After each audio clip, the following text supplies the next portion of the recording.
Hi friends, welcome back to Teja Reddy YouTube channel.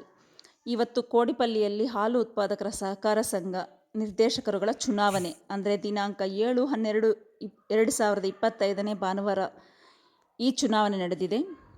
ಈ ಚುನಾವಣೆಯಲ್ಲಿ ರಮೇಶ್ ಕುಮಾರ್ ಸಂಘದಿಂದ ಅಂದರೆ KB ಸುಬ್ಬಾರೆಡ್ಡಿಯವರು, ನಮ್ಮ ತಂದೆಯವರು, ಅವರ ಬಳಗದಿಂದ 6 ಜನ ಅಭ್ಯರ್ಥಿಗಳು ಸ್ಪರ್ಧಿಸಿದ್ದಾರೆ. ಒಟ್ಟಾರೆ ಮತಗಳು 228 ಮತಗಳು. ಇದರಲ್ಲಿ 28 ಮತಗಳು ಅದು ಫೋಲ್ ಆಗಿಲ್ಲ. 200 ಮತಗಳಲ್ಲಿ 160 ಮತಗಳನ್ನು ಈ 6 ಜನ ತೆಗೆದು ಬಹುಮತದಿಂದ ಜಯಶೀಲರಾಗಿದ್ದಾರೆ. ಇದು ತುಂಬ ಸಂತೋಷಕರವಾದ ವಿಷಯ ನಮಗಿದು. ಫ್ರೆಂಡ್ಸ್, ನನ್ನ ಚಾನಲ್ ಸಬ್ಸ್ಕ್ರೈಬ್ ಮಾಡಿ, ನನ್ನ ವಿಡಿಯೋ ಕೊನೆವರೆಗೂ ನೋಡಿ. ನಿಮ್ಗೆ ಇಷ್ಟ ಆದರೆ ಲೈಕ್ ಮಾಡಿ, ಶೇರ್ ಮಾಡಿ.